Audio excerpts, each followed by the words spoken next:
Amis, aujourd'hui nous vous apportons un incident qui, en l'entendant, vous surprendra également.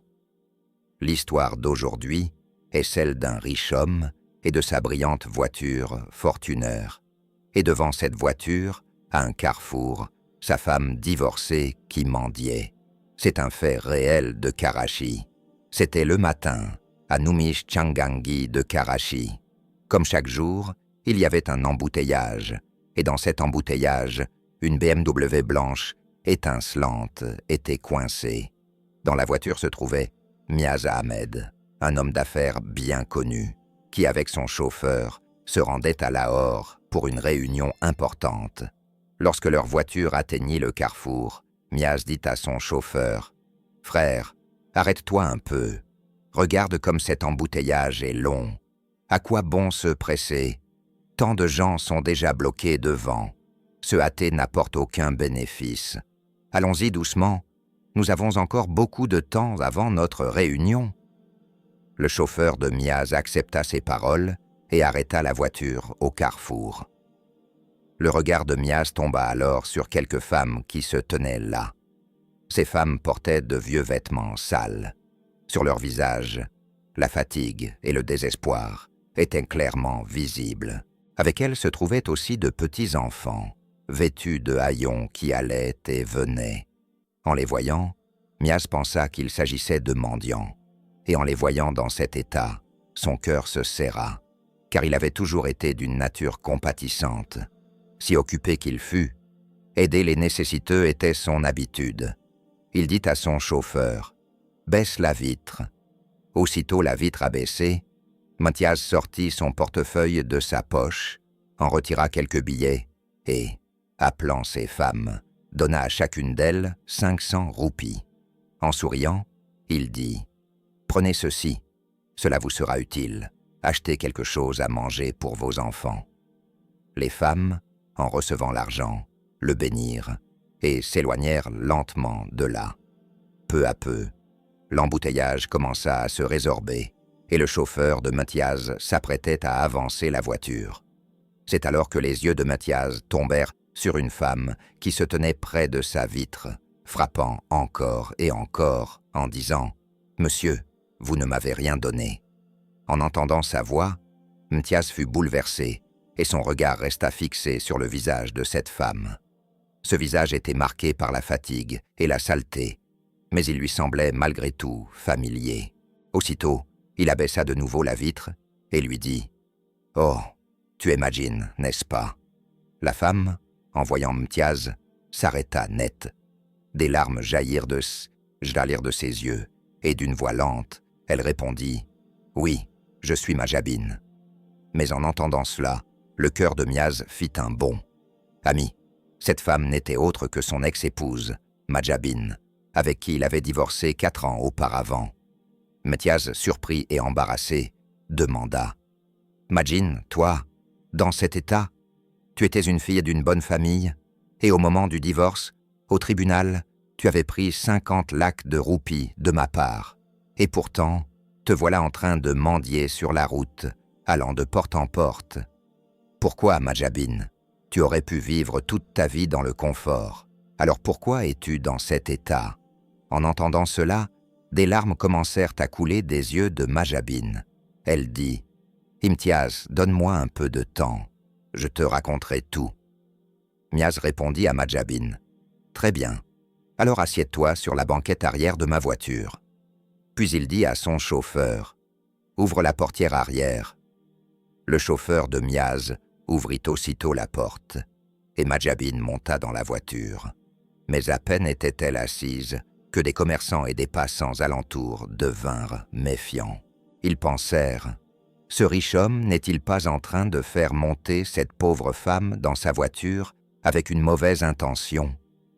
En quelques instants, une foule se rassembla au carrefour et les gens commencèrent à questionner « Que se passe-t-il? Où emmenez-vous cette femme ?» Chacun se mit à soupçonner cet homme à tort. Les femmes qui mendiaient avec Majin s'approchèrent aussi et dirent « Où pars-tu avec cet homme? Te force-t-il » Tous ceux qui se tenaient là commencèrent à murmurer et dirent à l'homme « Frère, Qu'es-tu en train de faire ?» Voyant tout cela, Majabine déclara aussitôt « C'est mon ex-mari, Imtiaz Ahmed. Je pars, avec lui, de mon plein gré. Il ne me force pas. » La foule se calma un peu, mais certains continuaient à chuchoter. Quelques-uns disaient « Il semble être un homme si riche. Pourquoi a-t-il fait monter cette pauvre femme dans sa voiture? Il doit sûrement y avoir une raison, peut-être une mauvaise intention. » En entendant tout cela, Miaz se mit en colère. Mais il resta calme, car il savait que s'il disait quoi que ce soit, l'affaire prendrait encore plus d'ampleur. Il dit alors à Majabine « Viens, partons d'ici. » Le chauffeur de Miaz démarra la voiture et ils quittèrent les lieux. Miaz emmena Majabine dans un hôtel voisin et, donnant de l'argent à son chauffeur, lui dit « Va au marché, achète un beau chaloir camise, des chaussures et quelques affaires nécessaires pour elle. » Le chauffeur partit aussitôt et revint avec un magnifique chaloir camise bleu, des chaussures et un petit sac. Miaz dit à Majabine « Va dans la salle de bain de l'hôtel, prends un bain et mets ses vêtements neufs. » Majabine fit ce qu'il disait. Lorsqu'elle sortit vêtue de ses habits neufs, Miaz, en la voyant, fut surpris. Il pensa combien la situation l'avait changé. Mais sa beauté et son innocence restaient intactes. Majabine paraissait désormais bien plus confiante qu'avant, presque comme une nouvelle mariée. Miaz lui dit alors « Je pars à Lahore pour une affaire urgente.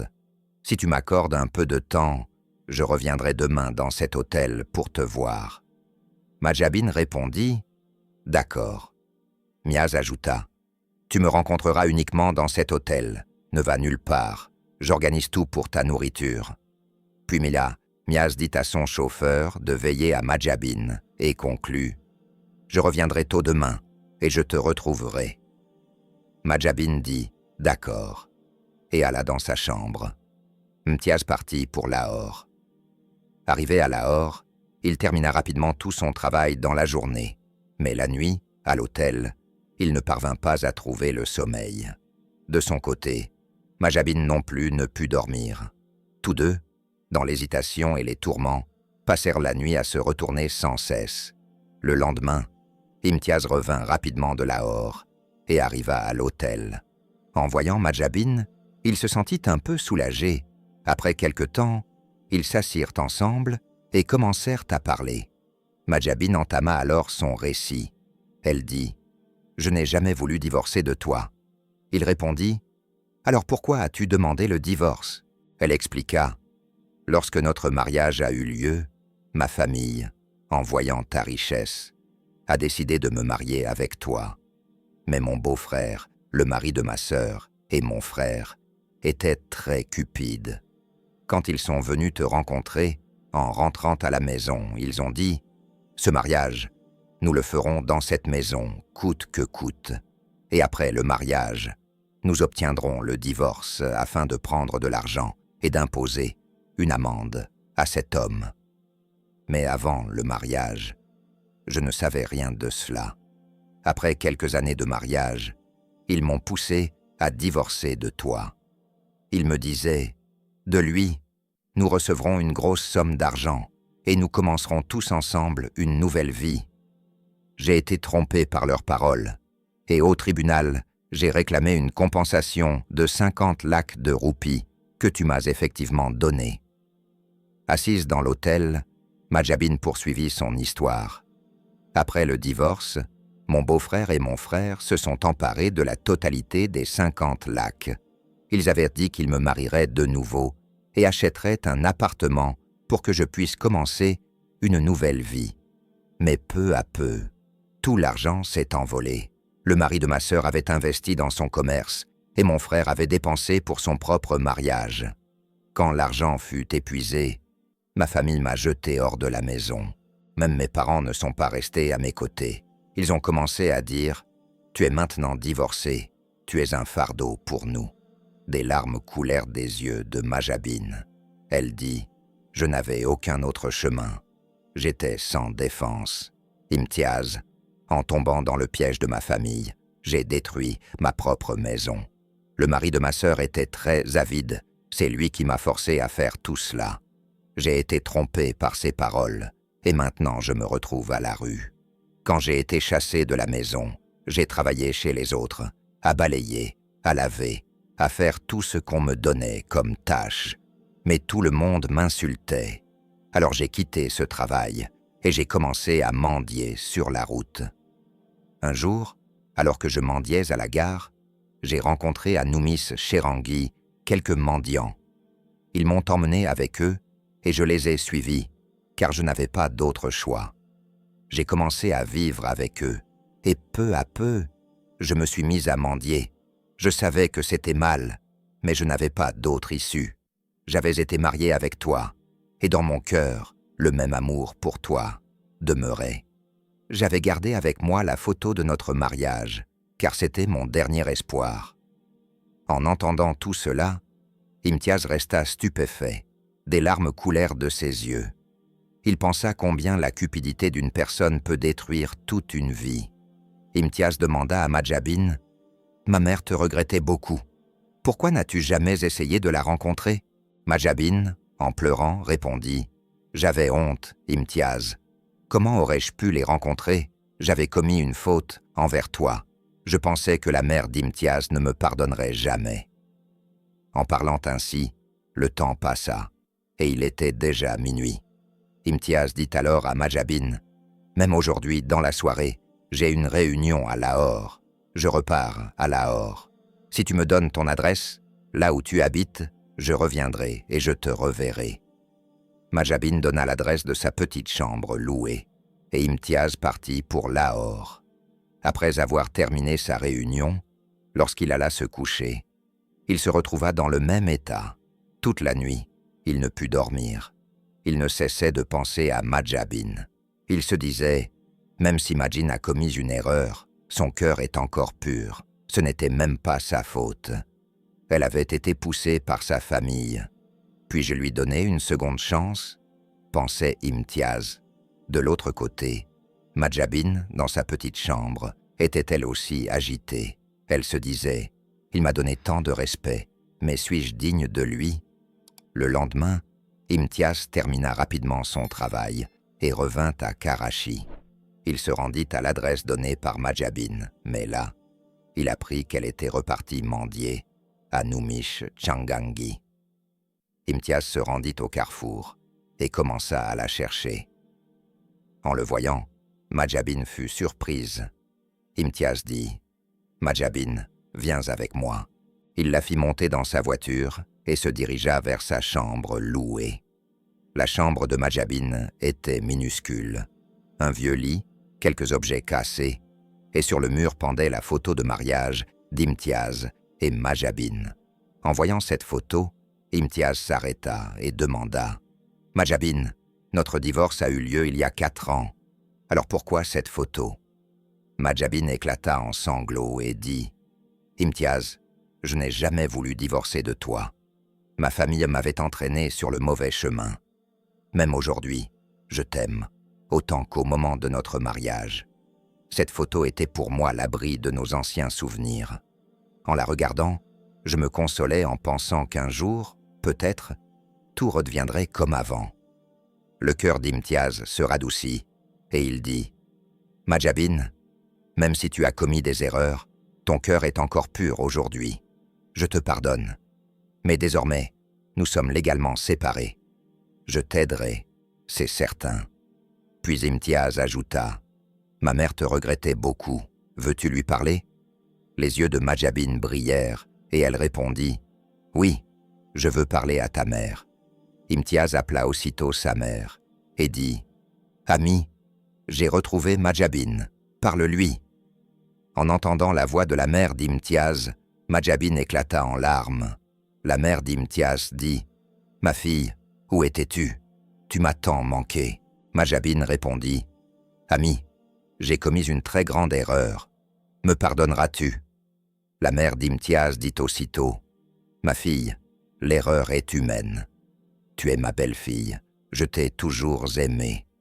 Imtiaz, ramène-la à la maison. » Miaz ne put refuser les paroles de sa mère et dit à Majabine « Viens, viens avec moi à la maison. » Madjabin hésitait, mais Miaz lui donna confiance, la fit monter dans sa BMW et la ramena chez lui. Dès qu'ils arrivèrent, la mère de Mtiaz, préparant le plateau de Dua avec des dattes et des fleurs, accueillit Madjabin. La belle-mère et la belle-fille, en s'enlaçant, se mirent à pleurer.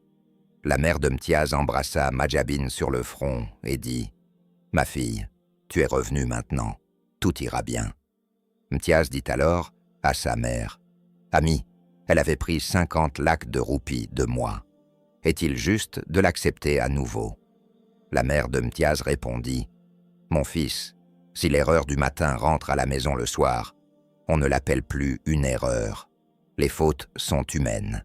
Si elle se repent, alors pardonne-lui. » Mtiaz pardonna à Madjabin et, dans son entreprise, lui confia une petite responsabilité afin qu'elle puisse devenir autonome. Peu à peu, Madjabin retrouva sa confiance et Mtiaz et Madjabin, avec amour et confiance, commencèrent une nouvelle vie. Amis, cette histoire nous enseigne que la valeur des relations ne réside pas dans l'argent, mais dans la confiance et l'amour. La cupidité de la famille de Madjabin l'avait conduite sur la route, mais la bonté et le pardon d'Imtiaz lui ont redonné une nouvelle vie. La cupidité détruit les êtres humains, mais l'humanité et le pardon réparent les relations brisées. Une autre leçon de cette histoire est que le respect d'une personne ne se mesure pas à sa situation, mais à son cœur. Imtiaz avait vu Madjabin mendier dans la rue, mais il n'a pas reconnu son passé. Il a reconnu la valeur de son humanité. Alors, mes amis, l'histoire d'aujourd'hui se termine ici. Qu'avez-vous pensé de cette histoire? N'oubliez pas de le dire dans les commentaires. Si elle vous a plu, mettez un « j'aime » pour nous encourager. Et ceux qui regardent la vidéo jusqu'à la toute fin écrivent dans les commentaires « complet ». Ainsi, nous saurons qui l'a regardé entièrement. Nous nous retrouverons bientôt dans une nouvelle vidéo. D'ici là, prenez soin de vous et Allah Hafiz.